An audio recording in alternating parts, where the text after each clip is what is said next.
हाय future bankers, स्वागत है आप सभी का एडुटैप बैंकिंग के यूट्यूब चैनल पर। और आज के SBI PO IBPS PO general awareness comprehensive revision session के अंदर, जिसके अंदर हम कवर करेंगे top 150 MCQs.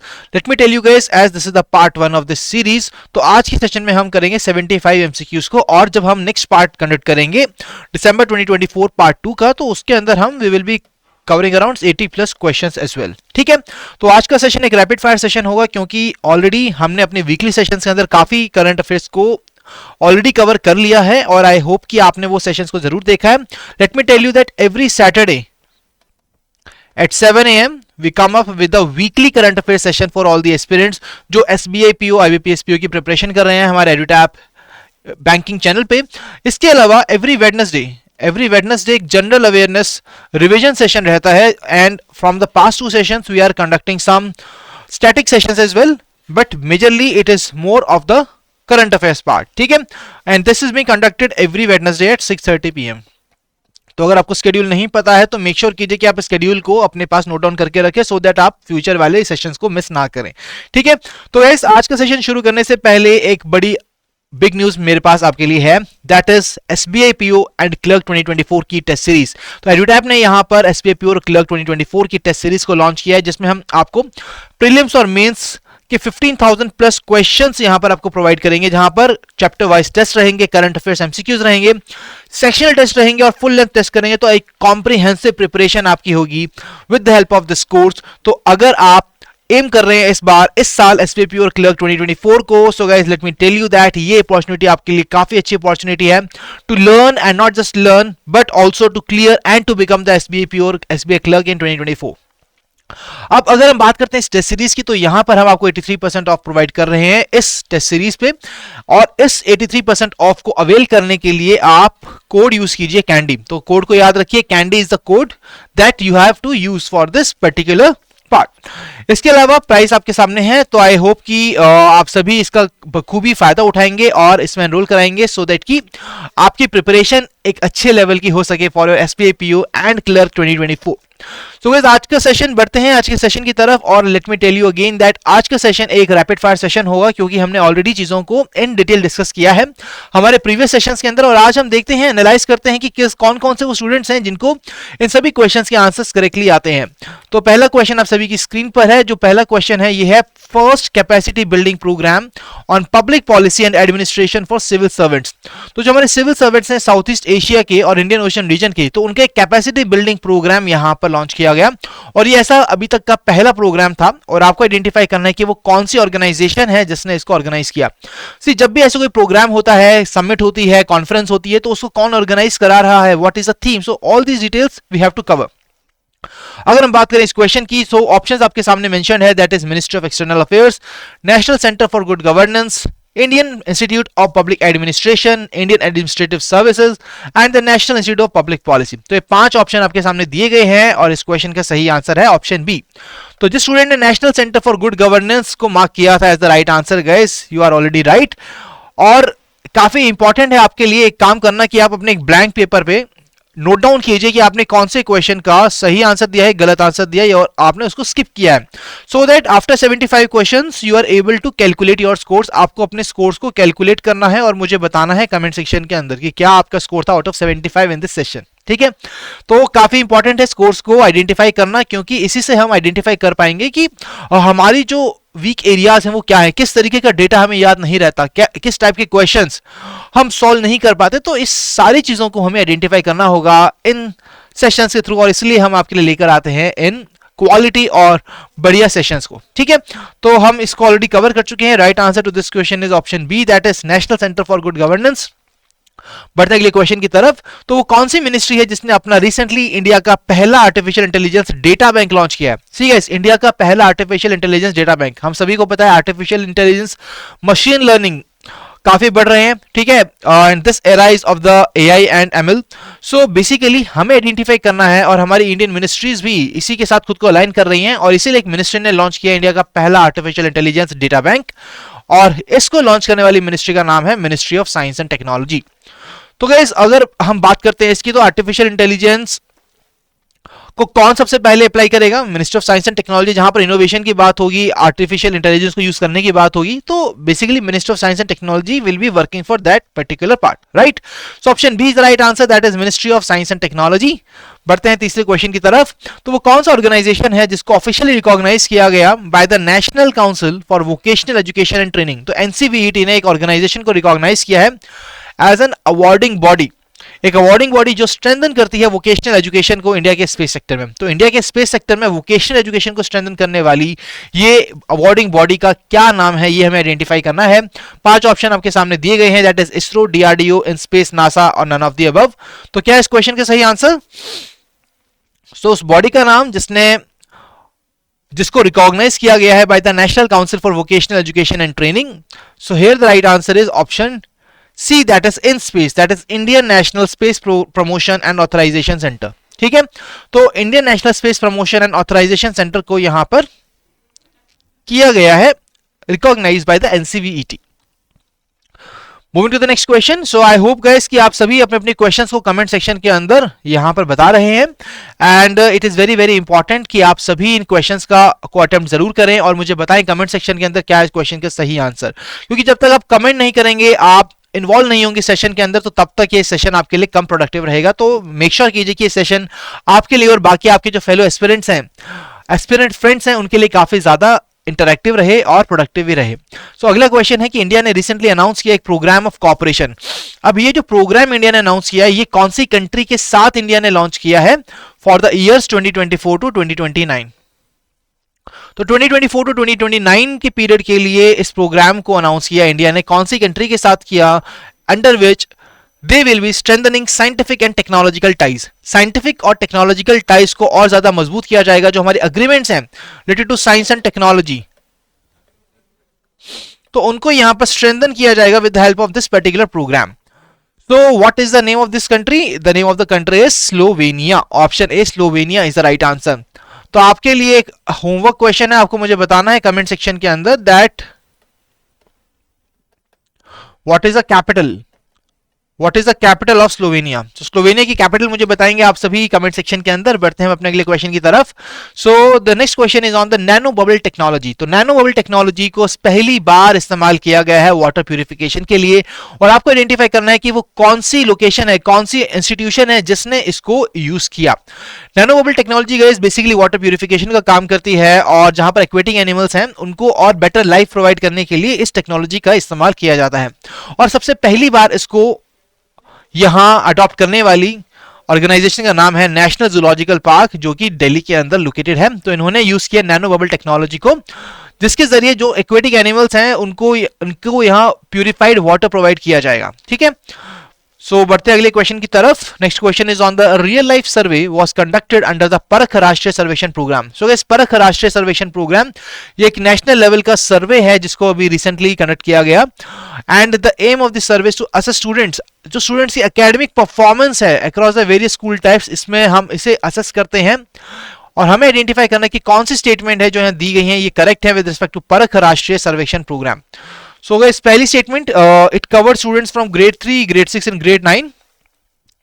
It assessed like subjects like language, mathematics, science, social science and the world around us. तो basically second statement में it is asking कि जो परख राष्ट्रीय सर्वेक्षण प्रोग्राम है उसके अंदर कौन से सब्जेक्ट्स के अक्रॉस स्टूडेंट्स को असेस किया जाता है। Third statement is the survey was administered by Parakh directly in collaboration with a private institution. तो ये परख डायरेक्टली प्राइवेट इंस्टीट्यूशंस के साथ मिलकर एडमिनिस्टर करता है इस सर्वे को। The test items were developed, tested and finalized by Parakh NCERT. So let me tell you that यहां पर हम क्वेश्चन को थोड़ा चेंज करते हैं। Here you are required to identify the incorrect answer. ठीक है, तो अगर हम बात करें यहाँ पे कौन सी स्टेटमेंट इनकरेक्ट है, option C is incorrect one, क्योंकि ये जो सर्वे है इसकी एडमिनिस्ट्रेशन परख ऑर्गेनाइजेशन नहीं बल्कि सीबीएसई करती है along with the states and UTs. So it is not been done by Parak directly with the private institutions, but it is been done by CBSE in collaboration with the states and UTs. और ये है इस question का सही answer, question number 6। बढ़ते हैं अगले question की तरफ। सो गाइस, हम सभी जानते हैं कि बैंकिंग लॉज अमेंडमेंट बिल को रिसेंटली पास किया था लोकसभा ने, और ये अगला क्वेश्चन इसी लाइन पर है। हमें आइडेंटिफाई करना है कि कौन सी स्टेटमेंट्स इनकरेक्ट हैं regarding the key highlights of the bill. So guys, हम सभी जानते हैं कि हाल ही में गुरकीरत सर ने आपके लिए जो वीकली सेशन लिया था वहां पर उन्होंने सारे करंट अफेयर्स को डिस्कस किया था। तो अब देखते हैं कि कौन इस क्वेश्चन का सही आंसर कर पाता है। ठीक है, तो आपके सामने 3 स्टेटमेंट दिए गए हैं और आपको आइडेंटिफाई करना है कि कौन सी स्टेटमेंट यहां करेक्ट है with respect to the bill जिसको पास किया है लोकसभा के अंदर। ठीक है जी, तो फिर से हम अपने कीवर्ड्स पर फोकस करेंगे। The bill proposes increasing the nominee options पर bank account from 1 to 4. The bill proposes raising the threshold for sustainable substantial interest for directorships from 5 lakh to 2 crore. Absolutely right. तो bill है ये redefine करता है Fortnite को। So guys जो cash reserve banks को RBI act के under यहां मेंटेन करनी होती है, लाइक स्टैट्यूटरी लिक्विडिटी रिजर्व है, कैश रिजर्व रेशियो है, राइट। तो यहां पर जो कैश रिजर्व्स को फोर्टनाइटली यहां मेंटेन किया जाता है, तो उसका टाइम पीरियड भी यहां चेंज किया गया है। As it was now it is being considered from the 1st to 15th of day of each month or from the 16th to the last day of each month. Let me tell you कि जो पहले होता था it was from Saturday to the Friday, कुछ इस तरीके का हमारा शेड्यूल रहता था। तो हमें आइडेंटिफाई करना इस क्वेश्चन का सही आंसर क्या है। So guys, here let me tell you all the statements which are mentioned about the banking laws amendment bill, they are absolutely right. Option E. So हमें आइडेंटिफाई करना था कि कौन सी स्टेटमेंट यहां पर इनकरेक्ट है। सो यहां पर none of the above is incorrect can be the right answer. ठीक है, तो इस ऑप्शन को हम करेक्ट कर देंगे। Do not very guys, PDF के अंदर इसको करेक्ट कर दिया जाएगा। अब हम बढ़ते हैं अगले न्यूज आर्टिकल की तरफ। बट बिफोर दैट मैं आपको बताना चाहता हूं कि अगर आपने उस सेशन को मिस किया था तो हम कुछ डिटेल्स को यहां फर्दर डिस्कस करेंगे about the banking amendment bill. So ये जो बिल है ये अमेंड करेगा आरबीआई एक्ट 1934 को, बैंकिंग रेगुलेशन एक्ट 1949 को और एसबीआई एक्ट 1955 को, and the banking companies acquisition and transfer undertakings act 1980। और बिल प्रपोज करता है कि जो नंबर ऑफ नॉमिनी है इसको हम 1 से 4 कर देंगे, जो हमने ऑलरेडी क्वेश्चन के अंदर कवर किया है। अब जब बात आती है डेफिनेशन ऑफ फोर्टनाइट की, तो बिल रीडिफाइन करता है फोर्टनाइट की डेफिनेशन को for the cash reserve ratio. अगर हम यहां पर देखें तो एक fortnight is a period from the list from the 1st to the 15th day, किसी भी मंथ की 1st से 15th डे की जो हमारी पीरियड है that will be called the fortnight, हर एक मंथ का। और 16th to the last day of the each month, चाहे वो 28 फरवरी है, 30 जून है और 31 अगस्त है। Okay, so this change applies to the banking regulation act for the non-scheduled banks. Currently अगर हम बात करें तो it was from Saturday to the second following Friday, but अब इसको change कर दिया है from 1st to 15th day of each month. The tenure of directors of the cooperative banks. The bill proposes increasing the maximum consecutive tenure for directors of the cooperative banks from 8 years to 10 years. That is the right answer. So guys, बढ़ते हैं अपने अगले question की तरफ और देखते हैं इस क्वेश्चन का आंसर कौन करेगा सही। तो अगला क्वेश्चन है आपका 4th एडिशन ऑफ हरिमाऊ शक्ति। तो 4th एडिशन हुआ है India Malaysia joint military exercise Harimau Shakti का, और आपको आइडेंटिफाई करना है कि ये जो हमारी एक्सरसाइज है ये कब हुई थी। सो ये एक्सरसाइज हमारी कब कंडक्ट की गई थी, ये हमें आइडेंटिफाई करना है। कहां कंडक्ट की गई थी, मलेशिया के अंदर। So it was held in the Pahang district of the Malaysia. तो हरिमाऊ शक्ति को इस बार पहांग डिस्ट्रिक्ट मलेशिया के अंदर कंडक्ट किया गया था।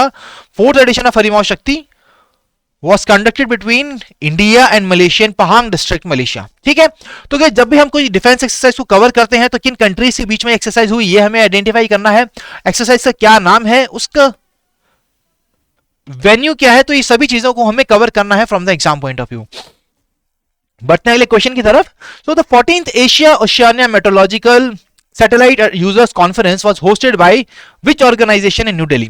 तो recently 14th AOM SUC 14 conference को होस्ट किया गया था। तो जब भी कोई कॉन्फ्रेंस होती है तो आई टोल्ड यू कि उसकी थीम क्या है, उसकी लोकेशन क्या है, किस ऑर्गेनाइजेशन ने इसे होस्ट किया, ये सभी डिटेल्स को हमें कवर करना जरूरी है।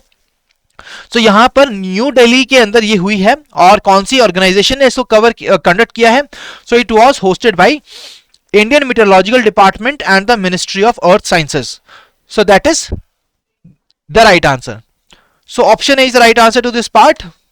So बढ़ते हैं अगले क्वेश्चन की तरफ। So next question is on the film bazaar. तो guys film bazaar 2024 को होस्ट किया गया था by national film development corporation, और इसको international film festival of India जो रिसेंटली हुआ in the month of December 2024 उस टाइम पर इसे होस्ट किया गया। आपको बताना है कि ये कौन सा, what was the edition of this international film festival of India in the first blank, and the film dash was selected for the NFDC Screenwriters Lab 2024। तो कौन सी मूवी को यहां NFDC Screenwriter Lab 2024 के लिए यहां सेलेक्ट किया गया, तो 55th Cognac, 54th The Last Song, 53rd Silent Echoes, 52nd Luminous Souls, 51st Whispers of the Past. Let me tell you, अगर आपको international film festival of India का एडिशन पता है तो आप इस क्वेश्चन को बहुत इजीली आंसर कर सकते हैं. So the right answer is 55th edition and the movie was Konyak. So option A is the right answer to this question. बढ़ते हैं अगले क्वेश्चन की तरफ. The first ever water transport service in India called dash was launched on Dal lake in Srinagar Jammu and Kashmir. तो guys अभी तक का सबसे पहला वाटर ट्रांसपोर्ट सर्विस को यहां लॉन्च किया गया है. उसका नाम क्या है ये हमें आइडेंटिफाई करना है और इसको कहां से शुरू किया गया. It has been started on Dal lake in Srinagar Jammu and Kashmir. तो आपके सामने ऑप्शंस है उबर shikara, Dal express, Shikar service, go Shikara, Kashmir water taxi. So guys इनमें से कौन सा क्वेश्चन है सही आंसर. तो इसको लॉन्च करने वाली कंपनी का नाम अगर आपको पता है दैट इज उबर, तो आप इस क्वेश्चन को इजीली आंसर कर सकते हैं. Right answer to this question is Uber Shikara. That is the right answer. बढ़ते हैं अगले क्वेश्चन की तरफ. So India successfully tested the K4 Kalam 4 submarine launched ballistic missile which has the range of dash kilometer. So guys India ने recently successfully test किया है कलाम 4 submarine launched ballistic missile को. ठीक है, तो जब भी ऐसी कोई नई मिसाइल लॉन्च होती है तो हमें आइडेंटिफाई करना है, उसका नाम याद रखना है कि किसने इसको डेवलप किया and what is the range of this particular missile. So basically इसको आईएनएस अरिघाट से यहां टेस्टिंग किया गया. ठीक है, और इसकी रेंज क्या है ये हमें आइडेंटिफाई करनी है. The range for this particular exercise is Kalam 4 की रेंज है 3500 kilometre. So option A is the right answer. Next question. The new chancellery of the embassy of India was inaugurated in which one of the following cities in Italy. तो new chancellery of embassy of India को कहां पर inaugurate किया गया था Italy के अंदर. So it was inaugurated in Rome, Italy. That is the right answer. Next question. The traditional Ghar Cholas wedding sarees received the geographical indication tag a product from the state of dash. So guys हम सभी जानते हैं कि जब भी कोई product है और उसकी कोई सिग्निफिकेंस है उसकी पर्टिकुलर एरिया ऑफ ऑरिजिन से, तो उस प्रोडक्ट को वहां का ज्योग्राफिकल इंडिकेशन टैग दिया जाता है. और रिसेंटली ट्रेडिशनल घर चोला जिन्हें हम वेडिंग साड़ी भी कहते हैं, सो बेसिकली इनको जीआई टैग मिला था. बट आपको आइडेंटिफाई करना है कि कौन सी स्टेट है जहां से घर चोलास को यहां पर जीआई टैग दिया गया था. ऑप्शन आपके सामने है राजस्थान, महाराष्ट्र, गुजरात, उत्तर प्रदेश, तमिलनाडु. तो क्या इस क्वेश्चन का सही आंसर, तो कौन सी स्टेट ने जीआई टैग दिया है इसे. So it is the Gujarat. Option C Gujarat is the right answer. तो आप देख सकते हो कि अंबाजी व्हाइट मार्बल गुजरात का है, Kutch bandhani Gujarat, Gharchola craft of Gujarat, Gujarat stuff embroidery Gujarat, Ahmedabad sorry guys, Surat sadeli craft Gujarat, Bharuch sujani weaving Gujarat, Kutch ajrak Gujarat. तो ये सारी ही हमारे गुजरात के प्रोडक्ट्स हैं जिनको जीआई टैग रिसेंटली दिया गया. तो आई होप कि आप सभी के लिए ये क्वेश्चन एकदम क्लियर है. और अगर हम बात करें घर चोलास की तो आप इजिली याद कर सकते हैं घर चोलास इज फ्रॉम गुजरात. ठीक है, बढ़ते हैं अगले क्वेश्चन की तरफ. सो कौन सा वो सिटी है जो बना है recently first administrative unit in India to implement the 3 new criminal laws. तो 3 नए क्रिमिनल लॉज जो रिसेंटली लॉन्च किए गए उनको इंप्लीमेंट करने वाला पहला सिटी कौन सा बना है. New Delhi, Chandigarh, Mumbai, Bengaluru, Kolkata. Let me tell you guys कि जब भी कोई चीज पहली बार होती है it always attracts the attention of examiner. और जब भी आप कोई ऐसी न्यूज आर्टिकल पढ़े जहां पर कोई चीज पहली बार हुई है तो इसको आपको बहुत अच्छे से कवर करना जरूरी है. So here in this question right answer is option B, that is Chandigarh. अगर हम बात करें 3 नए क्रिमिनल लॉज की, तो दीज आर भारतीय न्याय संहिता, भारतीय नागरिक सुरक्षा संहिता एंड भारतीय शख्सियत अधिनियम. तो बेसिकली ये 3 हमारे नए क्रिमिनल लॉज हैं जिनको इंप्लीमेंट करने वाला पहला स्टेट या यूटी बना है, सिटी बना है, that is the Chandigarh. Option B is the right answer. बढ़ते अगले क्वेश्चन की तरफ. So India inscribed dash properties in the world heritage list which includes dash cultural and the dash natural and 1 mix heritage site. तो हमें identify करना है कि what is the correct combination of numbers for the blanks. तो यहां पर 3 blanks दिए हैं और आपको आइडेंटिफाई करना है कि इनका करेक्ट कॉम्बिनेशन क्या रहेगा.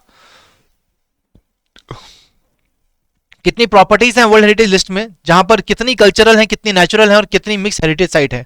मिक्स हेरिटेज साइट दिया गया है, दैट इज 1. आपको बताना है कि बाकी के जो 3 ब्लैंक्स हैं उनको हम कैसे फिलअप कर सकते हैं. I am waiting for your responses कि आप कमेंट सेक्शन में देख के बताएं मुझे. कमेंट सेक्शन में आप बताएं टाइप करके कि क्या है इस क्वेश्चन का सही answer. So right answer here is option A, that is 43 properties in the world heritage list are there. तो इंडिया की टोटल 43 प्रॉपर्टीज हैं जिसमें आपकी 35 कल्चरल हैं और 7 नेचुरल है, ठीक है, and 1 is the mix heritage site. So this is the right answer to this question. बढ़ते हैं अगले क्वेश्चन की तरफ. So the 13th edition of exercise Agni warrior. तो अभी हमने कुछ क्वेश्चंस पहले एक और एक्सरसाइज को कवर किया था, अब एक और डिफेंस एक्सरसाइज पर हम आ गए हैं, दैट इज अग्नि वॉरियर. तो आपको आइडेंटिफाई करना है कि ये एक्सरसाइज इंडियन आर्मी ने कौन सी कंट्री की आर्मी के साथ कंडक्ट की और कहां पर इसको होस्ट किया गया. So which place has hosted this exercise and what exactly is the name of the country with which this exercise was being conducted.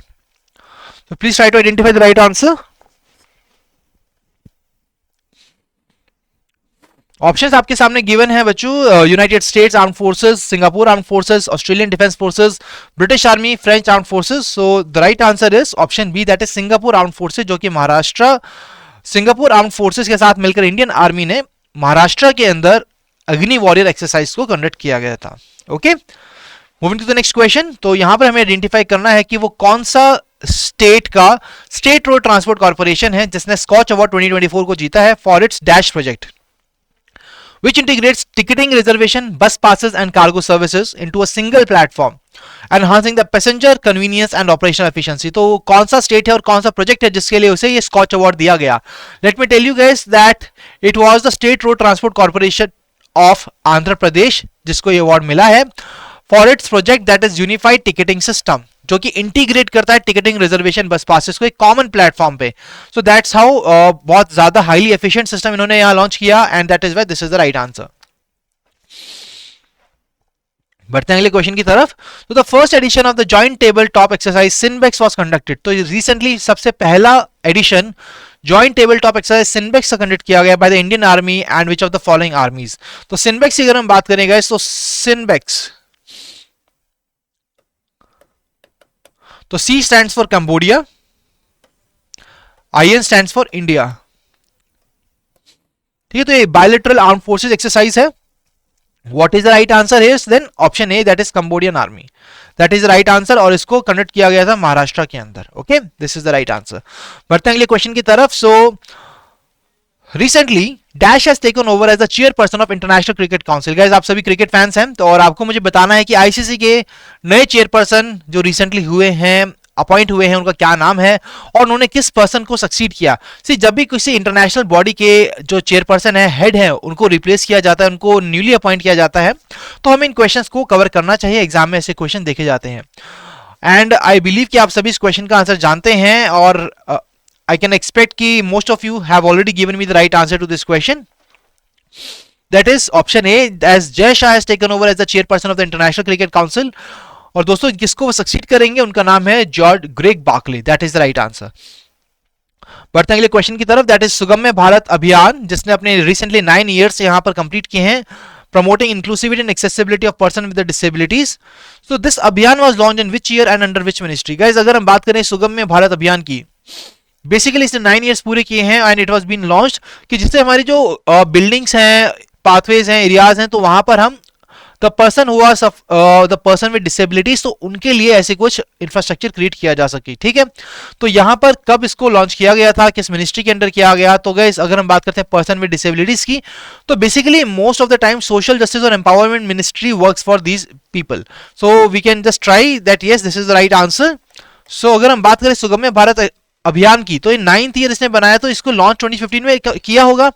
सो यहां से भी इस क्वेश्चन को आप आइडेंटिफाई कर सकते हैं. Right answer 2015 by the ministry of social justice and empowerment. This is the right answer. So guys Sugamya Bharat Abhiyan 2015 में इसको लॉन्च किया गया था with the department of empowerment of person with disabilities, जो कि इसकी इंप्लीमेंटिंग एजेंसी है.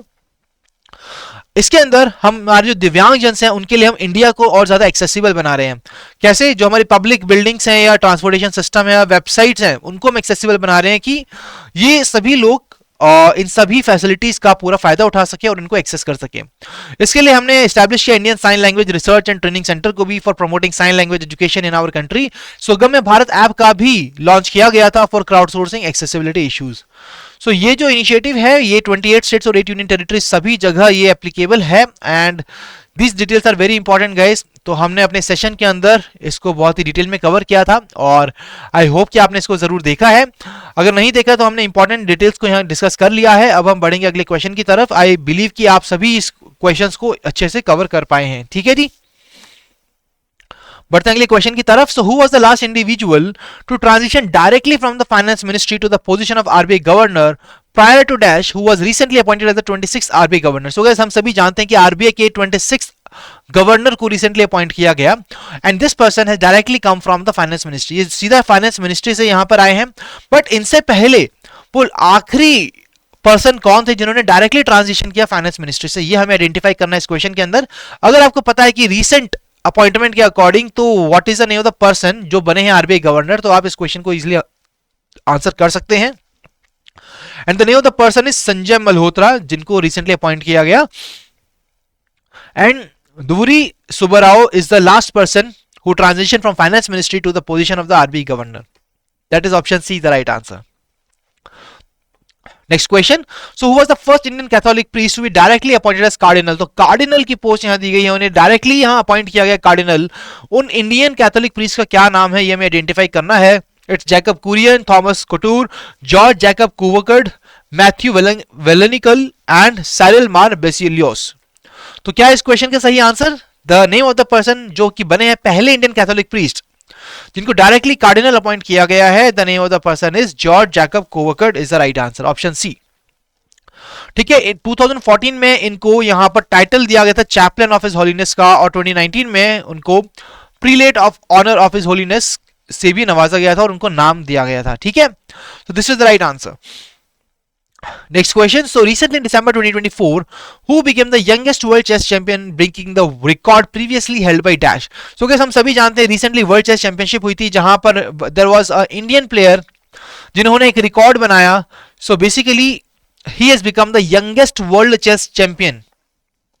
At the age of 18 years only he has won this championship.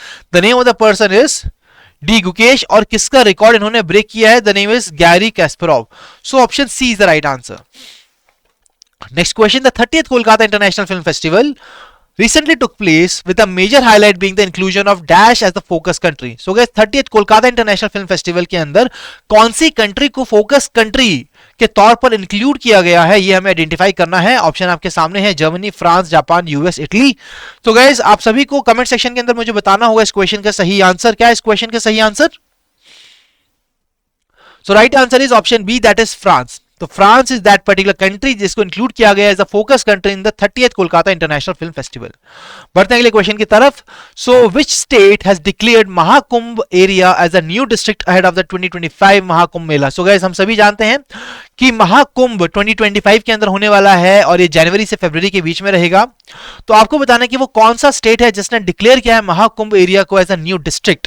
Late me tell you guys that इस बार ये जो महाकुंभ है ये होने वाला है आपका प्रयागराज के अंदर, और प्रयागराज कौन सी स्टेट के अंदर आता है, it is in the Indian state of Uttar Pradesh. So option C is the right answer.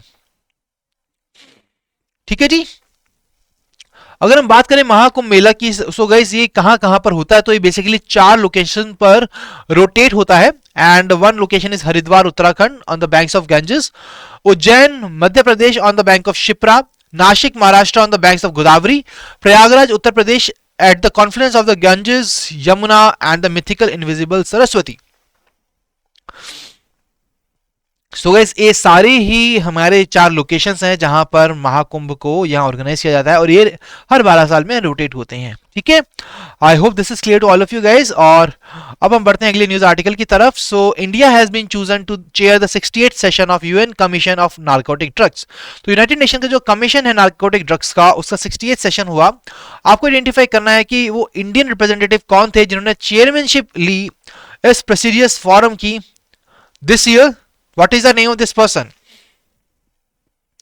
So the name of this person is Shambhu S. Kumaran is the right answer. अगर हम बात करते हैं guys इस ऑर्गेनाइजेशन की जनरल और executive director कौन है, that is घादा फती वले। ठीक है, घादा फती वली is the director general और executive director of this particular organization, that is the United Nations Commission on Narcotic Drugs. तो बढ़ते हैं अपने अगले क्वेश्चन की तरफ, बट इससे पहले गाइस मैं आपको कहना चाहता हूं कि अभी हमने ऑलमोस्ट 1/3 क्वेश्चंस को कवर कर लिया है, और आई बिलीव कि आप सभी इस सेशन को एंजॉय कर रहे हैं। अगर आपको ये सेशन अच्छा लग रहा है तो प्लीज मुझे बताइए कमेंट सेक्शन के अंदर, और साथ ही साथ मुझे इन सभी क्वेश्चंस का आंसर भी दीजिए कमेंट सेक्शन के अंदर। ठीक है, बढ़ते हैं अगले क्वेश्चन की तरफ। अगला क्वेश्चन है हमारा government has constituted the advisory committee on national account statistics to update the base year for GDP compilation. तो guys अगर हम बात करें अभी जीडीपी कंपाइल करने के लिए हम कौन सा बेस ईयर इस्तेमाल करते हैं 2011-12 और इसको हम चेंज कर रहे हैं 2020-22 टू 2023 और इसके लिए गवर्नमेंट ने एक एडवाइजरी कमेटी को सेटअप किया है on the national account statistics. हमें आइडेंटिफाई करना है कि इस कमेटी का जिसके अंदर टोटल 26 मेंबर्स हैं कौन चेयरपर्सन होगा. रघुराम राजन, अरविंद सुब्रमण्यन, विश्वनाथ गोलदार, उर्जित पटेल और बिबिक देबरॉय. सो गाइस सभी बहुत ही नामी नाम हैं, बहुत ही फेमस नाम हैं, बट आपको आइडेंटिफाई करना है कि इस कमेटी के चेयरपर्सन कौन रहने वाले हैं. So the person is Vishwanath Goldar. Option C Vishwanath Goldar is right answer. तो 26 मेंबर टोटल है इस कमेटी के अंदर जिसके अंदर सेंट्रल स्टेट गवर्नमेंट रिप्रेजेंटेटिव्स के साथ साथ आरबीआई एकेडमी और रिसर्चर्स भी इंक्लूडेड हैं. Next question. So historic no confidence motion. So guys recently जो हमारे राज्यसभा के चेयरपर्सन हैं उनके अगेंस्ट एक नो कॉन्फिडेंस मोशन को यहां पर सबमिट किया गया था और ये सर्व करता है as a vice president of India as well. तो आपको आइडेंटिफाई करना है कि वो कौन सा आर्टिकल है जिसके अंदर जो वाइस प्रेसिडेंट है वो as ex officio chairman Rajya Sabha के सर्व करते हैं. आपके सामने आर्टिकल्स दिए गए हैं डिफरेंट. आपको आइडेंटिफाई करना है कि वो कौन सा आर्टिकल है जिसके अंदर वाइस प्रेसिडेंट हमारे राज्यसभा के एक्स ऑफिशियल चेयरमैन रहते हैं. And the article under which it is article 64. ठीक है, article 64 is the right answer. और अभी प्रेजेंटली इंडिया के जो वाइस प्रेसिडेंट हैं और जो एक्स ऑफिशियल चेयरमैन है राज्यसभा के, the name of the person is Jagdeep Dhankhar ji. ठीक है, तो ये पहली बार हुआ है कि कोई एक नॉन कॉन्फिडेंस मोशन को किसी राज्यसभा चेयरपर्सन या वाइस प्रेसिडेंट के अगेंस्ट सबमिट किया गया था. बढ़ते हैं अगले क्वेश्चन की तरफ. So next question is recently dash Madhya Pradesh has been notified as the 57th tiger reserve of the country. तो हमें आइडेंटिफाई करना है कि कौन सी स्टेट यहां पर highest sorry which state has the highest tiger population in the country. So guys यहां पे दो क्वेश्चन का आंसर हमें करना है. इन द फर्स्ट ब्लैंक आपको बताना है कि वो कौन सा टाइगर रिजर्व है जिसको 57 टाइगर रिजर्व नोटिफाई किया गया है इंडिया का. ठीक है, उसके बाद कौन सी स्टेट है जहां पर सबसे ज्यादा टाइगर पॉपुलेशन देखी गई है इंडिया के अंदर.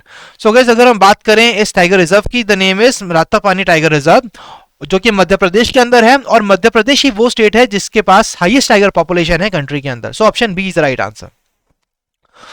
बढ़ते हैं अगले क्वेश्चन की तरफ. That is on the 11th president of Asian development bank. Guys we all know Asian development bank जो एक ऑर्गेनाइजेशन है जो कि एशियन रीजन में जो कंट्रीज है इनको हेल्प करती है for the development and it gives loans for the various reasons.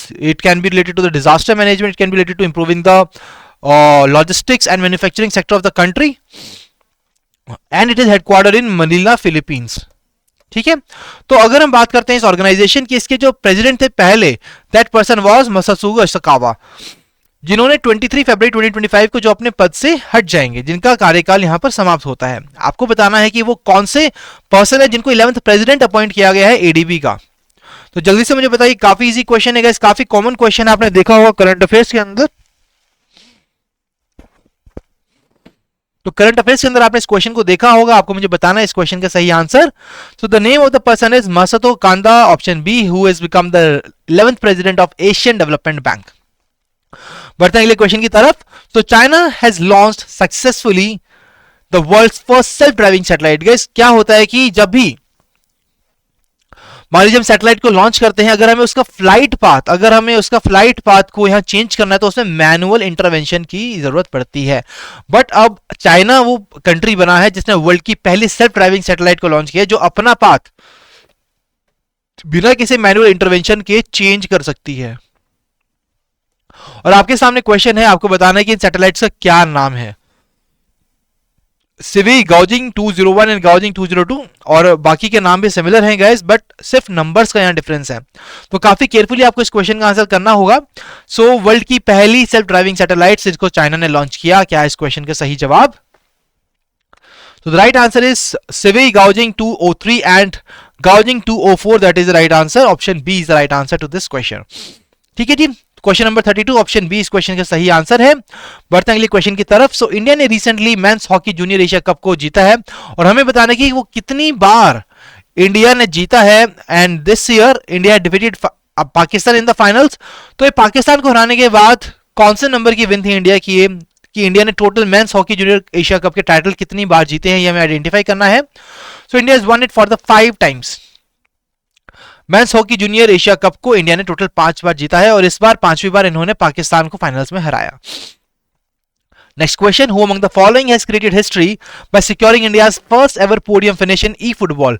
So is e-football जो कि 2024 Asian e sports games Bangkok के अंदर हुआ, तो वहां पर इंडिया का फर्स्ट एवर पोडियम फिनिश हुआ ई फुटबॉल के अंदर। और आपको बताना उस पर्सन का नाम जिन्होंने हिस्ट्री क्रिएट की है, जो बने हैं पहले ऐसे Indian to finish at the podium in the eFootball. तो आपके सामने 5 ऑप्शंस है, पवन कंपेली, विक्रम सिंह, राजेश यादव, राकेश शर्मा, अरविंद कुमार।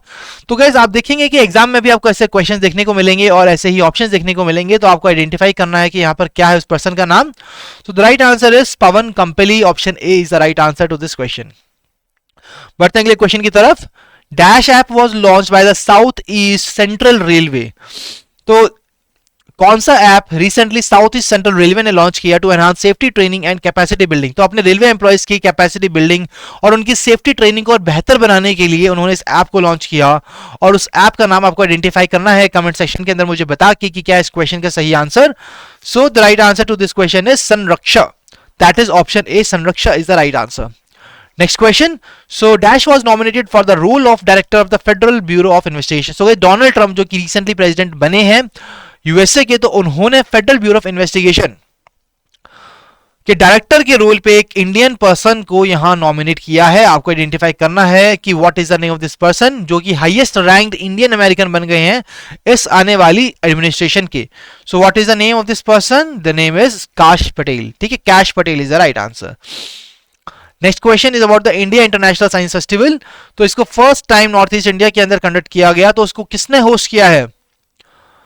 असम के अंदर कौन सी ऑर्गेनाइजेशन है जिसने इसको होस्ट किया असम के अंदर? विद द थीम, तो क्या थीम है इसकी? सो गाइस यहां पर आप देख सकते हो कि इंडिया इंटरनेशनल साइंस फेस्टिवल की बात हो रही है, तो ये किसने होस्ट किया है, क्या इसकी थीम है? तो ये दोनों ही चीजें हमें पता होनी चाहिए। तो अगर हम बात करें इसके होस्ट की, तो it was basically hosted by IIT Guwahati, और and the theme of this particular festival was transforming India into a science and technology driven global manufacturing hub। तो इंडिया को ट्रांसफॉर्म करना है एक SNT driven global manufacturing hub में, और ये इस क्वेश्चन का सही आंसर है, option A is the right answer. Next question आता है आपका वर्ल्ड एड्स डे पर। तो आपको यहाँ पे 2 क्वेश्चन का आंसर करना है। सबसे पहले कि किस डेट को हम इसे सेलिब्रेट करते हैं, और दूसरा कि क्या थीम थी इस पर्टिकुलर डे की इस साल। ठीक है, तो अगर हम बात करें गाइस, अगर आपको पता है कि वर्ल्ड एड्स डे हम कब सेलिब्रेट करते हैं, तो भी आप इस क्वेश्चन का आंसर नहीं बता सकते, क्योंकि आप देखेंगे कि पांचों ही ऑप्शंस में एक ही डेट यहाँ मेंशन की है, दैट इज 1 दिसंबर। तो एक चीज क्लियर है कि 1 दिसंबर को ये डे सेलिब्रेट किया जाता है, but what is the theme? इस साल इस डेट की क्या थीम थी, ये हमें आइडेंटिफाई करना है। सो इस साल guys the theme of the world AIDS day was take the rights path, my health my right, that is the right answer. Take the rights path, my health my right is the theme for world AIDS day 2024, जिसको हमने 1 दिसंबर को celebrate किया। बढ़ते हैं अगले question की तरफ। सो guys recently एक पंबम रेल ब्रिज, जो कि इंडिया का पहला वर्टिकल लिफ्ट रेल ब्रिज है, ये न्यूज के अंदर था। आपको बताना है कि कौन से जगह पर ये लोकेटेड है। In which of the following places that this Pamban rail bridge is located?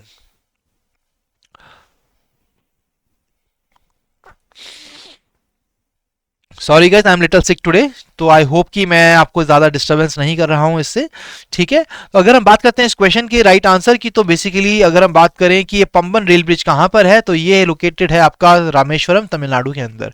तो option A is right answer.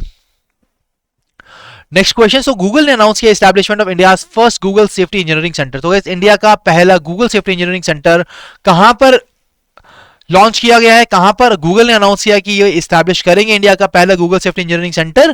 That will be in Hyderabad. तो हैदराबाद में ये इंडिया का पहला गूगल सेफ्टी इंजीनियरिंग सेंटर बनाया जाएगा। Next question. तो कौन सी कंट्री के प्रेसिडेंट ने रिसेंटली इमरजेंसी इंपोज की थी, they have impose the emergency martial law, जिसके अंदर आपकी जो मिलिट्री है वो टेक ओवर कर लेती है, एंड जब भी ऐसी कोई इमरजेंसी सिचुएशन आती है कंट्री के अंदर जहां पर गवर्नमेंट के कंट्रोल में चीजें नहीं रहती, तो मिलिट्रीज यहां पर गवर्नमेंट के रूल को टेक ओवर कर लेती हैं, और इसी चीज को मार्शल लॉ कहा गया है। ठीक है, so but let me tell you कि अभी जो प्रेसिडेंट यून सुक योल ने ये डिसीजन लिया था, इन्होंने इसको ओवरटर्न कर दिया 6 आवर्स के बाद। बट आपको बताने की वो कौन सी कंट्री है जिसने इसको, जिसके प्रेसिडेंट ने ये इमरजेंसी मार्शल लॉ इंपोज किया था। The name of the country south Korea. ठीक है, बढ़ते हैं अगले क्वेश्चन की तरफ।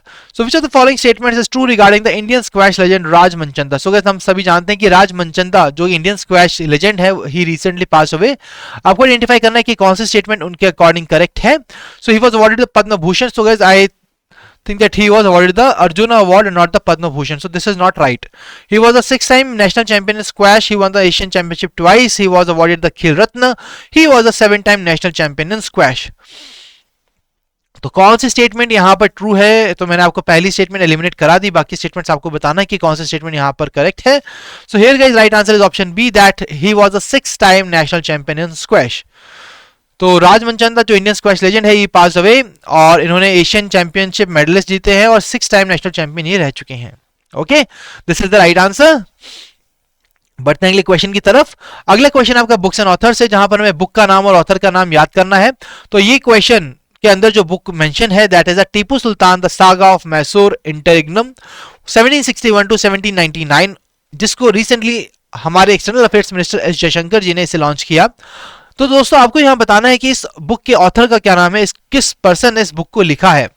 सो this book has been written by Vikram Sampath. Option B is the right answer. बढ़ते अगले क्वेश्चन की तरफ। So SEBI has announced that the top dash stocks will be eligible for the same day settlement cycle, that is T+0 in a phased manner starting January 31, 2025. So my dear friends, आपको यहाँ मुझे बताना है कि वो top कितने stocks हैं जिनको ये एलिजिबल रखेगा for the same day settlement cycle. तो सेबी ने ये अनाउंस किया नया डिसीजन, आपको बताना है क्या इस क्वेश्चन का सही answer. So here guys right answer is top 500 stocks will be eligible for the same day settlement cycle.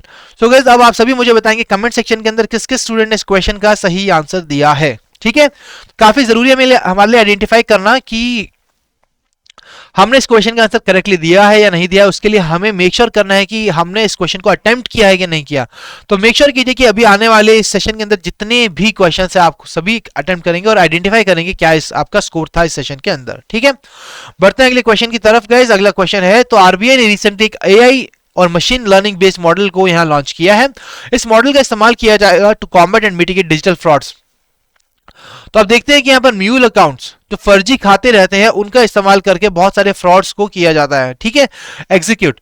तो ऐसे फ्रॉड्स को रोकने के लिए और इनके जो नेगेटिव इंपैक्ट उनको मिटिगेट करने के लिए इस पर्टिकुलर सिस्टम को निकाला गया। आपको बताना है कि इसको किसने डेवलप किया है। It has been developed by which one of the following organisation. तो आप देख सकते हैं जो हमारा सेकंड पर्सन, जो सेकंड ऑर्गेनाइजेशन है, the second question that we need to answer, वहां पर the same name has been given, that is the reserve bank innovation hub. So that means कि ये जो पर्टिकुलर इनोवेटिव इनिशिएटिव है it has been developed by the reserve bank innovation hub. हमने देखा कि ये जो म्यूल अकाउंट्स हैं गैस, तो उनके थ्रू जो डिजिटल फ्रॉड्स होते हैं उसको रोकने वाला है। तो म्यूल को हंट करने वाला क्या कहलाता है? Mule hunter. तो option B is right answer. ठीक है, so option B is right answer to this question, that is mule hunter. बढ़ते अगले क्वेश्चन की तरफ। Recently in December 2024, Reserve Bank of India has raised the interest rate ceilings on the foreign currency non-resident bank deposits. So guys, अगर कोई foreign convertible currency के अंदर India के अंदर एक फिक्स्ड डिपॉजिट में पार्टिसिपेट करना चाहता है तो उसके लिए FCNR अकाउंट बनाया जाता है। अब यहां पर इसके रिलेटेड जो रूल्स थे उनको यहां पर थोड़ा चेंज किया गया है। अगर किसी का डिपॉजिट 1 साल से 3 साल के बीच में है तो वहां पर जो अल्टरनेटिव रेफरेंस रेट रहेगा वो आपका कितने बेसिस पॉइंट से ज्यादा नहीं होगा ये हमें बताना है। इसके साथ साथ अगर ये डिपॉजिट 3 to 5 ईयर्स के बीच में है तो ये जो रेट सीलिंग है इसको हम एक्सीड नहीं करेंगे, तो ARR plus dash basis points. तो हमें आइडेंटिफाई करना है कि क्या इस क्वेश्चन का सही आंसर, कितने बेसिस पॉइंट्स यहां पे ये रहेंगे additionally to the ARR, that is alternative reference rate. So it is option B that for the 1 to 3 years it will be ARR plus 400 basis points and for 3 to 5 years it is ARR plus 500 basis points. ठीक है, so this is the right answer. अगर हम बात करें इस account की तो यहाँ पर जो रेंज है वो आपकी 1 to 5 years के बीच में रहती है। तो आप अपने फंड्स को सिक्योर कर सकते हैं against the currency fluctuation during the deposit period. इसके बेनिफिशियरीज कौन है, कौन कौन लोग हैं जो FCNR अकाउंट को यहाँ ओपन करते हैं? These are non resident Indians and banks which are seeking to boost dollar inflows. So these are the two kind of organisations और the people who basically invest and who basically opens the FCNR account. Okay, this is the right answer. Next question guys, so RBI has allowed which type of banks to offer pre-approved credit line through the UPI? तो यहाँ पर UPI के through pre approved credit line को offer करने की permission RBI ने दी है। कौन से बैंक को दी है? सो दैट कि वो बैंक आपके फाइनेंशियल इंक्लूजन क्रेडिट एक्सेस को और ज्यादा बेहतर बना सके। सो गाइस, अगर हम बात करें उस बैंक की, आपके पास 5 ऑप्शन है: scheduled commercial bank, regional rural bank, small finance bank, payment banks और द कोऑपरेटिव बैंक्स। तो वो कौन से बैंक्स हैं? It is the small finance bank, जिसको यहाँ पर अलाउ किया है RBI ने to offer pre approved credit line. बढ़ते हैं अगले क्वेश्चन की तरफ। So RBI has increase the per transaction limit for the UPI 123 पे। तो UPI 123 पे की जो पर ट्रांजैक्शन लिमिट है उसको यहाँ बढ़ा दिया है, सो दैट कि हम एक्सेसिबिलिटी को और जो यूजर्स हैं उससे कन्वीनियंस को बेहतर बना सके। अब हमारी ओल्ड लिमिट क्या थी और न्यू लिमिट क्या है, ये हमें आइडेंटिफाई करना है कमेंट सेक्शन के अंदर। सो प्लीज मुझे बताइए चैट बॉक्स के अंदर क्या है इस क्वेश्चन का सही आंसर।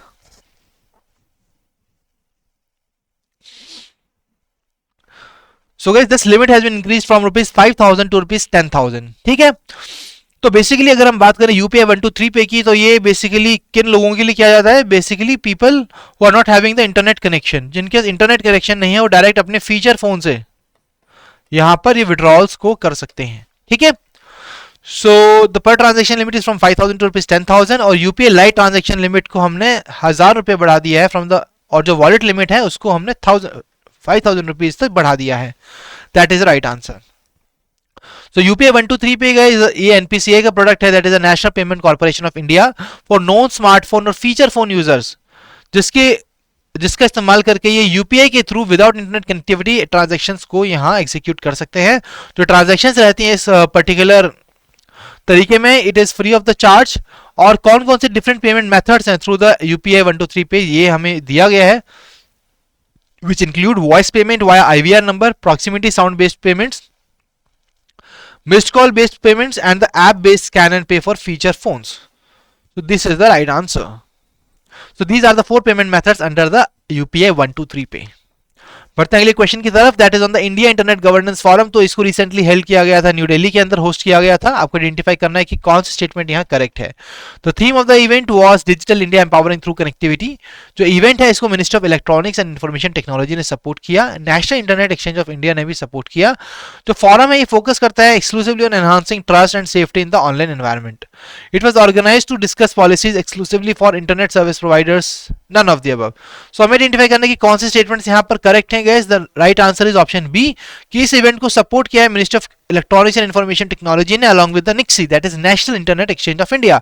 अब अगर हम बात करेंगे थीम की, तो थीम के अंदर क्या गलत था? थीम जो है इस साल की for the India internet governance forum, it is innovating internet governance forum for India, innovating internet governance for India. और ये जो हमारे सोसाइटी के अंदर डिजिटल डिवाइड है और जो ट्रस्ट एंड सेफ्टी का जो सवाल है लोगों के मन में कि क्या हम इस सर्विसेज को ट्रस्ट कर सकते हैं, क्या इनको यूज करना सेफ है, तो इन सभी डिजिटल डिवाइड्स और इन सभी प्रॉब्लम को मिटिगेट करने के लिए इस इवेंट का इस्तेमाल को लॉन्च किया गया। तो इस इवेंट के दौरान इन्होंने यहाँ पर ब्रॉडर इश्यूज जो इंटरनेट गवर्नेंस है उसको यहाँ पर डिटेल में डिस्कशन किया। So that is the right answer. तो this is something that we can cover from the India internet governance forum. ठीक है जी, बढ़ते हैं अपने अगले क्वेश्चन की तरफ। सो इंडिया ने रिसेंटली अचीव किया है best ever performance at the 10th Asia Pacific deaf games. तो हमें आइडेंटिफाई करना है कि कितने मेडल्स इंडिया ने जीते हैं इस इवेंट के अंदर। So India has achieved its best ever performance at the 10th Asia Pacific deaf games and it was held in Kuala Lumpur. तो कितने मेडल्स इंडिया ने जीते हैं? India has won the 55 medals including 8 gold, 18 silver and 29 bronze. तो ये India की अभी तक की सबसे बेस्ट परफॉर्मेंस थी at the Asia Pacific deaf games. That is the right answer. Next question guys, तो कौन सी वो टीम है जिसने ACC under 19 men's Asia cup final को यहाँ जीता है, जिसके अंदर फाइनल्स में इन्होंने इंडिया को हराया। तो guys ACC under 19 men's Asia cup final जिसके अंदर इंडिया पहुंचा था फाइनल्स में, बट इंडिया को एक टीम ने हरा दिया। क्या है उस टीम का नाम? So basically this event was won by the Bangladesh under 19 team and it has won the ACC under 19 men's Asia cup. बढ़ते हैं अगले क्वेश्चन की तरफ। सो आरबीआई ने इंट्रोड्यूस किया है कौन सा नया benchmark which is based on secured money market transactions including basket repo and trap, that is a try party repo. तो आरबीआई ने जो इंट्रोड्यूस किया है इस नए बेंचमार्क को, ये हमें आइडेंटिफाई करना है कि वो कौन सा बेंचमार्क है। So guys we all know कि जो अभी recently statement of the development and regulatory bodies को लॉन्च किया गया था during the monetary policy committee December 2024, तो वहां पर इन्होंने बताया था कि the name of that particular rate is SOR, that is SORR, that is secured overnight rupee rate. So option A to this question is the right answer.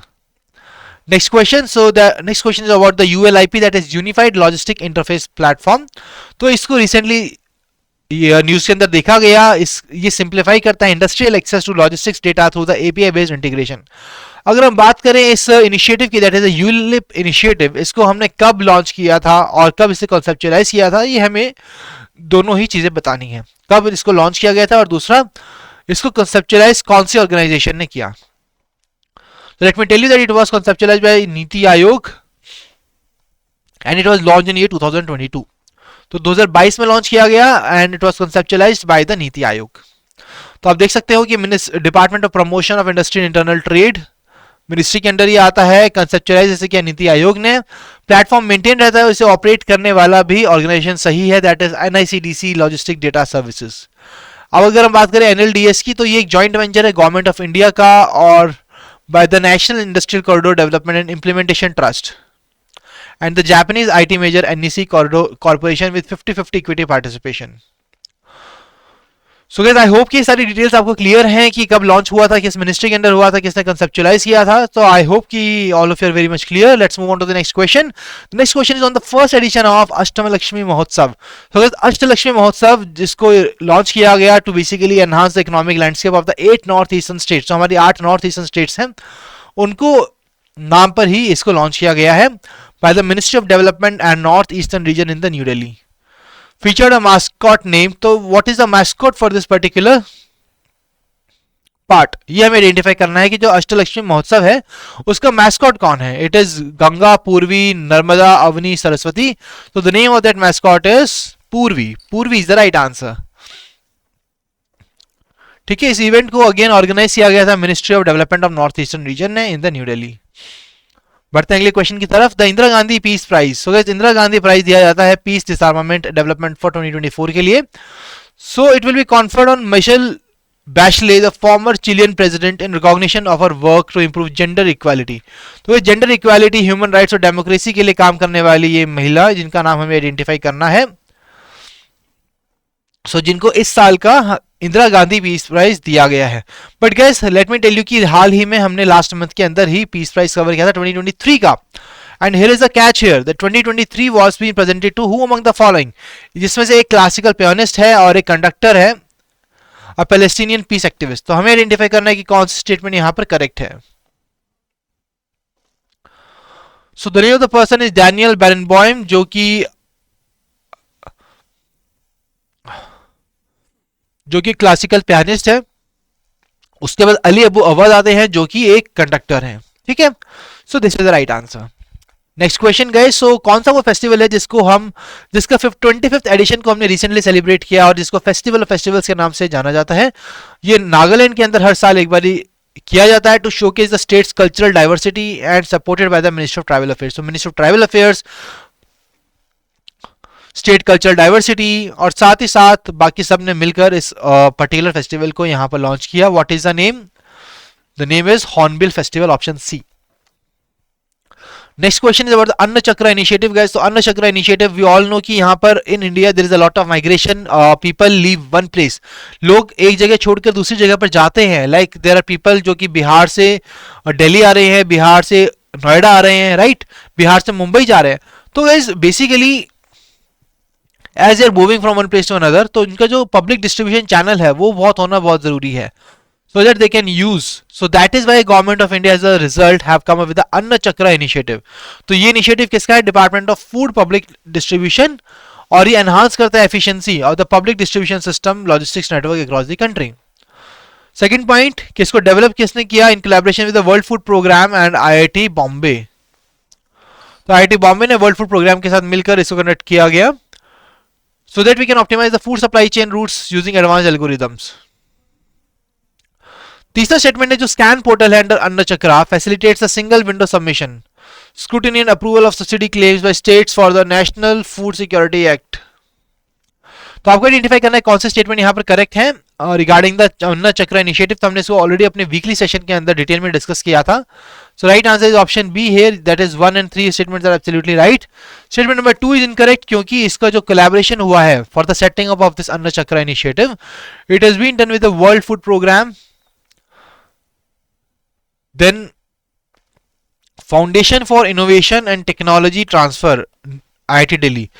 So these are the things that we need to remember as a aspirant and a competitor, right? So अन्ना चक्र initiative कि क्या क्या important points हमने इसको cover किया, एक बार इसको detail में देख लेते हैं। तो basically union ministry of consumer affairs ने अन्ना चक्र इनिशिएटिव को लॉन्च किया जिसके अंदर public distribution system, supply chain और ऑप्टिमाइजेशन टूल जिसका नाम स्कैन है, scan that is subsidy claim application for NFSA portal, तो इसको यहां पर हमने यूज किया है। ठीक है, और एम इसका काफी इजी है, जो हमारे पब्लिक डिस्ट्रीब्यूशन सिस्टम है उनको मोबिलाइज करेंगे और सब्सिडी क्लेम मैकेनिज्म जो है स्टेट्स के उनको भी मॉडर्नाइज किया जाएगा। अगर हम बात करें अन्न चक्र इनिशिएटिव की, तो गाइस ये जो एक इनिशिएटिव है of department of food public distribution और इसको डेवलप किया गया along with the world food programme and foundation for innovation technology transfer. अब इसका एम है सो दैट कि हम एफिशिएंसी को बढ़ा सकें of the PDS logistics network across the country. It will leverage advanced algorithms to identify optimal routes and to ensure seamless movement of food grains across the supply chain modes. ठीक है, सो एक operation भी इस magnitude पे involve करता है complex supply chain को which relies on multiple stakeholders starting from the farmers to the fair price shops. So guys this is all about the Anna Chakra, किसका ये इनिशिएटिव है, किसने डेवलप किया है, इसका क्या एम है। तो ये सारी चीजें आपके लिए काफी ज्यादा इंपॉर्टेंट है from the exam point of view. बढ़ते हैं अगले क्वेश्चन की तरफ। तो वो कौन सा स्टेट है जिसने प्रोक्लेम किया है December 6 को as a Mahatma Gandhi remembrance day? So which state is honouring Mahatma Gandhi ji and about his principles of non-violence, tolerance and justice in December 2024? What is the name? The name of the state is Nebraska. Nebraska के US state, जो US state है Nebraska, उसने proclaim किया है 6 दिसंबर को as a Mahatma Gandhi remembrance day. बढ़ते अगले क्वेश्चन की तरफ। सो हमारा शौचालय हमारा सम्मान, इस नाम का कैंपेन रिसेंटली लॉन्च किया गया था, वो कौन सी डेट को लॉन्च किया गया ये हमें आइडेंटिफाई करना है। And concluded on dash which emphasize the connection between the sanitation and human rights. So what is the right answer here? तो जो हमारा शौचालय हमारा सम्मान कैंपेन, इसको कब लॉन्च किया गया था और कब इसे कंक्लूड किया गया? So it was launched on the World Toilet Day and it concluded on Human Rights Day. ठीक है, तो वर्ल्ड टॉयलेट डे हम बनाते हैं 19 नवंबर को और 10 दिसंबर को हम बनाते हैं human rights day. Next question, तो वो कौन सी कंपनी है जिसने 3rd PSU ट्रांसफॉर्मेशन अवार्ड जीता है in the innovative product development category for its firm and dispatchable RE supply chain to discoms on a demand following basis. तो यहां पर आपको आइडेंटिफाई करना है वो कौन सी कंपनी है जिसने 3rd PSU ट्रांसफॉर्मेशन अवार्ड को जीता है। ऑप्शन आपके सामने है NTPC, भेल, SCCI, PGCI, then IRADA। So what can be the most famous institute which could have done this? So it is Solar Energy Corporation of India. SECI is the right answer. बढ़ते हैं अगले question की तरफ। So here you have to tell me which person has replaced which of the following as acting secretary of the BCCI. तो BCCI के acting secretary बने हैं वो person, तो वो आपको आइडेंटिफाई करना है। And why this has been done? Because the person who was earlier serving as the acting secretary, he has now been appointed as the chairperson of ICC and we have already covered this question guys। क्या नाम है उस person का? जय शाह। तो जय शाह हमारे second option में आने चाहिए, तो मतलब कि यहां पर ऑप्शन बी इस क्वेश्चन का सही हम मार्क कर सकते हैं, राइट? क्यों? क्योंकि Devajit Saikia it is this person is the person who has replaced Jay Shah as the acting secretary of the BCCI। ठीक है जी, I hope this is clear to all of you. बढ़ते हैं अगले क्वेश्चन की तरफ। तो जल्दी से इस क्वेश्चन को पढ़िए और मुझे बताइए इस क्वेश्चन का क्या सही आंसर है। National industrial corridor development programme को रिसेंटली पार्लियामेंट में हाईलाइट किया गया, जिसमें उन्होंने अलाइन किया कि जो गवर्नमेंट का एक्सपोर्ट टारगेट है 2030 तक वो कितना रह जाएगा।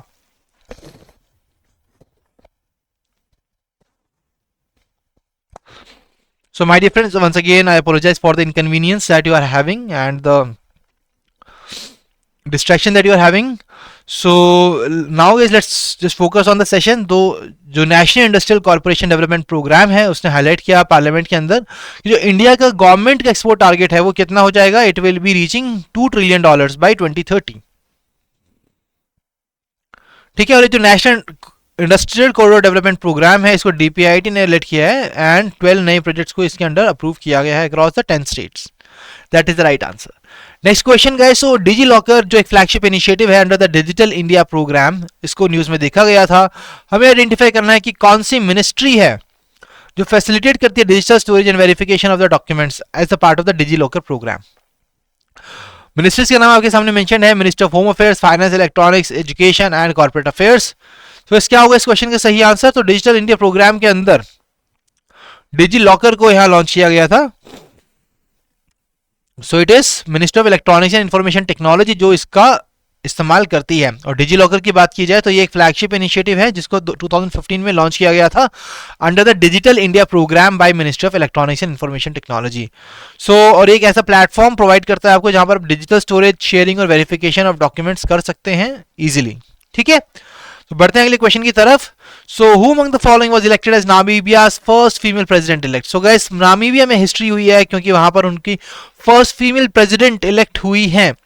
What is the name of this person जो कि नंगोलो मुम्बुम्बा को यहां पर सक्सीड करेंगी, उनको रिप्लेस करेंगी। The name of the person is Netumbo Nandi Ndaitwah. That is the right answer.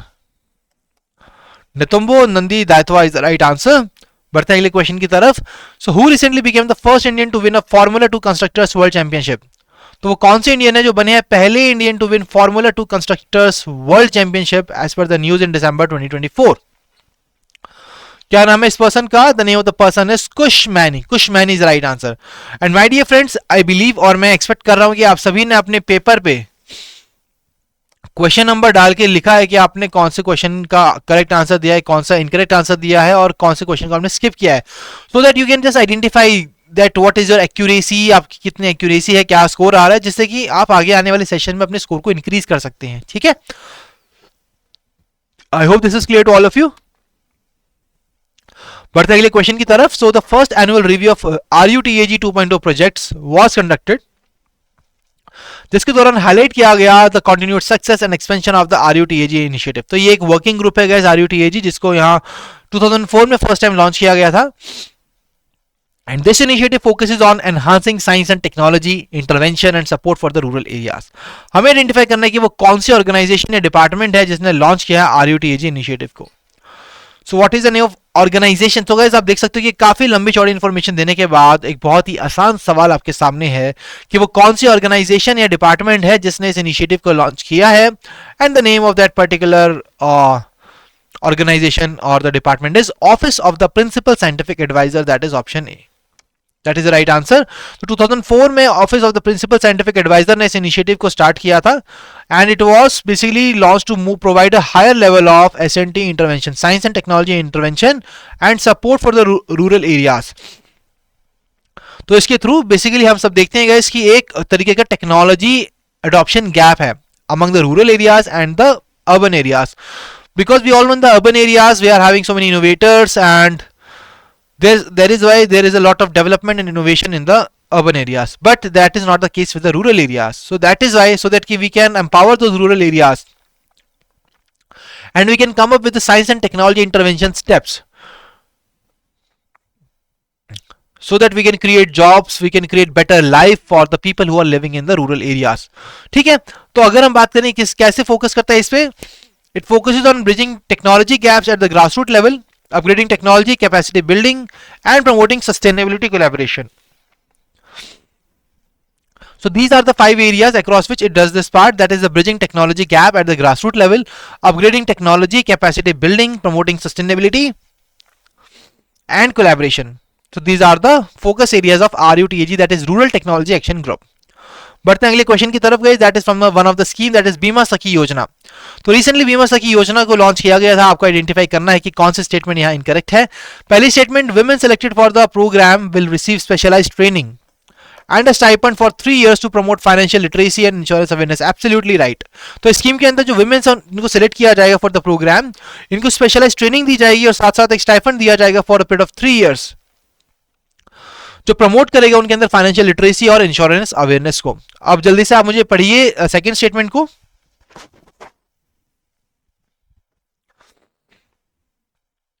So this Yojana aims to reach underpenetrated areas by appointing one Bima Sakhi per gram panchayat.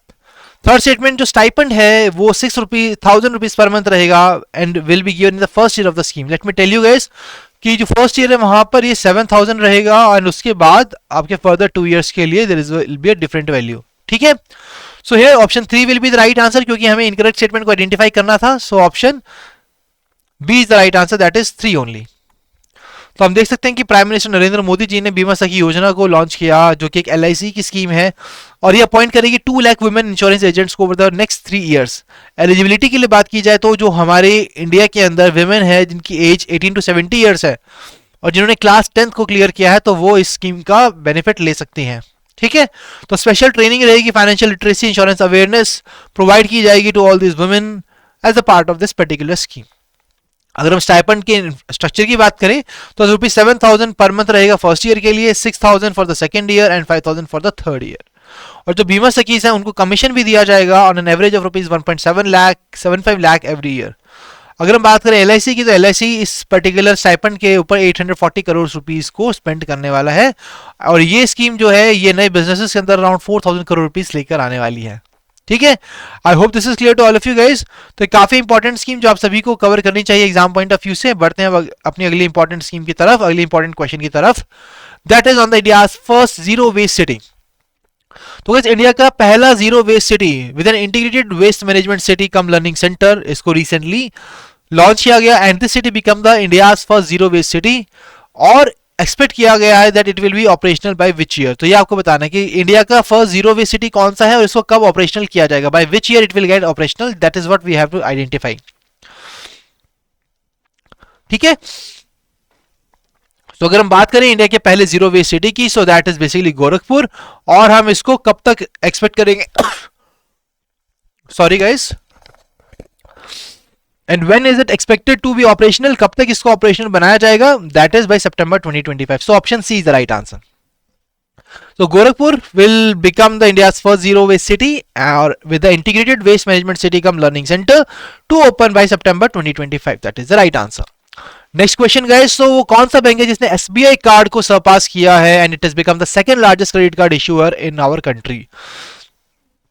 तो second largest credit card issuer बन गया है SBI card को surpass करके, reaching 20 million credit cards in circulation. What is the name of this bank? The name is HDFC bank. तो HDFC bank यहां पर SBI card को सरपास बन के second largest credit card issuer बन चुका है इंडिया का, ठीक है। Next question, the Cabinet Committee on Economic Affairs has approved the opening of the dash new Kendriya Vidyalayas under the civil defense sector across the country. Let me tell you guys, Kendriya Vidyalayas इनको उन children के लिए launch किया गया था जो students जिनके parents यहां पर ट्रांसफरेबल जॉब में रहते हैं। फॉर एग्जांपल हमारे जो डिफेंस पर्सनल्स हैं, ठीक है, उनका ट्रांसफर अक्सर होता रहता है from one place to another place. तो उनके जो बच्चे हैं, their children do not suffer और उनकी जो स्टडी है वहां पर उस पर कोई इंपैक्ट ना आए, दैट्स वाई केंद्रीय विद्यालय को लॉन्च किया गया, ठीक है। तो हमें आइडेंटिफाई करना है कि opening of the new Kendriya Vidyalaya under the civil defence sector, तो कितने नए केंद्रीय विद्यालय को ओपन किया जाएगा। And the second question is the total estimated fund requirement. तो इस प्रोजेक्ट को एग्जीक्यूट करने के लिए जो टोटल प्रोजेक्ट कॉस्ट लगेगी वो क्या है, and that will be spread over 8 years from 2025 to 2026। So what will be the right answer here? What is the requirement and what is the number of Kendriya Vidyalayas which will be opened? So there will be 85 Kendriya Vidyalayas which will be opened and the total amount, the estimated fund requirement will be rupees 5872.08 crore rupees. That is the right answer. So option B is the right answer to this question guys. So एक काफी important scheme है, that is केंद्रीय विद्यालय scheme, जिसको 1962 के अंदर launch किया गया था।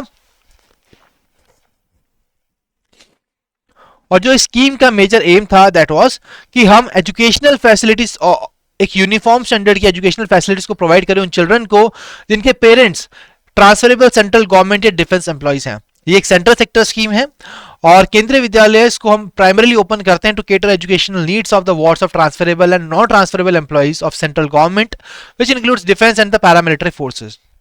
और सभी के सभी केंद्रीय विद्यालय हमारे सीबीएसई से साथ एफिलिएटेड है, that is central board of secondary education. So all these statements are absolutely right my dear friends and I hope कि आपने केंद्रीय विद्यालय स्कीम को अच्छे से कवर कर लिया है और मेक श्योर कीजिएगा कि आप इस स्कीम को याद रखें। और अब हम बढ़ेंगे अगले क्वेश्चन की तरफ। So PM E Vidya DTH 24/7 channel number 31 for Indian sign language को रिसेंटली लॉन्च किया गया था। अब आपको आइडेंटिफाई करना है कि पीएम ई विद्या इनिशिएटिव जिसका DTH 24/7 चैनल नंबर 31 लॉन्च किया है, तो पीएम ई विद्या इनिशिएटिव को कौन से ईयर के अंदर लॉन्च किया गया था? In which year was the PM E Vidya initiative was originally launched? So options are 2018, 19, 2020, 2021, 2022. What is the right answer here? Right answer is option C, that is 2020. So guys 2020 के अंदर PM ई Vidya initiative को launch किया था। That is the prime ministers electronic Vidya initiative. So guys क्या होता है कि काफी सारे ऐसे स्टूडेंट्स हैं हमारे कंट्री के अंदर जो कि प्रॉपर एजुकेशन को एक्सेस नहीं कर पाते, राइट? तो ऐसे स्टूडेंट्स को कि एजुकेशन को कॉम्प्लीमेंट करने के लिए पीएम ई विद्या इनिशिएटिव को लॉन्च किया गया 17 मई 2020 को। And it provides multi mode access to the education through digital, online and on air platforms, जिससे जो स्टूडेंट्स का लर्निंग लॉस है उसको मिनिमाइज कर सके। ठीक है, बढ़ते हैं अगले क्वेश्चन की तरफ। So recently film fair OTT awards 2024 दिए गए थे, अनाउंस किए गए थे, तो हमें आइडेंटिफाई करना है वो कौन सी फिल्म है जिसने अवार्ड जीता है for the best film and What is the name of person who was awarded the best actress for a role in the जाने जान? So guys ये दो क्वेश्चन का आंसर हमें करना है। सबसे पहला क्वेश्चन है कि किस मूवी ने अवार्ड जीता, दूसरा क्वेश्चन है कि वो बेस्ट एक्ट्रेस का अवार्ड किसने जीता फॉर जाने जान movie. So let me tell you that it was the Amar Singh Chamkila. Amar Singh Chamkila is the name of the person who won this best film award and Kareena Kapoor is the best actress for a role in जाने जान. Option A is the right answer. Next question, what is the financial commitment made by MasterCard to the Asian Development Bank's initiative in December 2024 to support micro, small and medium enterprises in Asia and the Pacific? तो Asia और Pacific के अंदर micro, small and medium size enterprises को support करने के लिए कितना financial commitment कितना फाइनेंशियल कमिटमेंट किया है मास्टरकार्ड ने to the Asian development bank? That is what the question is. So that amount is $5 million. That is the right answer. So $5 million will be committed by MasterCard to the Asian Development Bank's initiative to support micro, small and medium enterprises in Asia and the Pacific. Next question, तो वो कौन सी non banking financial company है जो बेंगलुरु के अंदर based है, जिसको recently जिसके ऊपर से लेंडिंग रिस्ट्रिक्शंस को लिफ्ट किया है आरबीआई ने? Let me tell you guys, in the last year RBI ने इस पर्टिकुलर कंपनी के ऊपर लैंडिंग रिस्ट्रिक्शंस को लगाया था और अभी उन्हें लिफ्ट ऑफ कर दिया है। So क्या है इस कंपनी का नाम which is based in Bengaluru? It is Navi Finserv Limited. Option B is the right answer. So now my dear friends, we are on the last question of the today's session and to improve access to the formal credit for small and marginal farmers, RBI has raised the limit for collateral free agriculture loans. तो पर borrower जो हमारा collateral free agriculture loan है वो कितना दिया जाएगा, जिसको आरबीआई ने रिसेंटली एनहांस किया है? ठीक है, let me tell you that पहले ये जो लोन लिमिट थी that was 1.6 lakh and now it has been increased and the new increase limit for this particular part which has been done by RBI is ₹2 lakh is the right answer. ठीक है जी, so that is the right answer and with this we are done with all the 75 questions of our today's session which are the most important question from the exam point of view. So guys, I hope कि आज का session आप सभी को fruitful useful लगा होगा और आप मुझे बताएंगे कमेंट सेक्शन के अंदर कि क्या है आपका score out of 75 in this particular session. And I really apologize for the inconvenience caused to you because I was little sick in this session. So I hope कि एक नई एनर्जी के साथ हम अगले सेशन में आएंगे और डेफिनेटली उनको दिसंबर के पार्ट 2 को भी जल्दी से कवर करेंगे। So here अगर आप हमारे YouTube चैनल पे अभी नए हैं तो आप उसको और यहाँ पर ज्वाइन कर सकते हैं, जहां पर आपको लेटेस्ट वीडियोस और नोटिफिकेशन देखने को मिलेंगी regarding all the important things that you need to remember from the exam point of view. आपके SBI PO, IBPS PO, SBI clerk exam के लिए हमें क्या क्या कॉन्सेप्ट्स कवर करने हैं, quant, reasoning, English, general awareness, तो सारी चीजों को हम अपने इस पर्टिकुलर चैनल पे कवर कर रहे हैं। और अगर आप हमारे आज के सेशन का पीडीएफ एक्सेस करना चाहते हैं तो आप हमारे टेलीग्राम चैनल को ज्वाइन कीजिए, जिसका लिंक है डिस्क्रिप्शन के अंदर। ठीक है, so I hope this is clear to all of you guys, and I hope कि आज का सेशन आप सभी को अच्छा लगा होगा। और अगर आपकी कोई भी क्वेरीज हैं तो आप कमेंट सेक्शन के अंदर पोस्ट कर सकते हैं। इसके अलावा आप हमें ईमेल कर सकते हैं hello@edutab.co.in पर, और हमें कॉल कर सकते हैं 8146207241 पे। ठीक है, so guys I hope that this session was very useful and fruitful to all of you. So now I will be meeting in the next session. Till then stay happy, stay healthy, wish you all happy learning.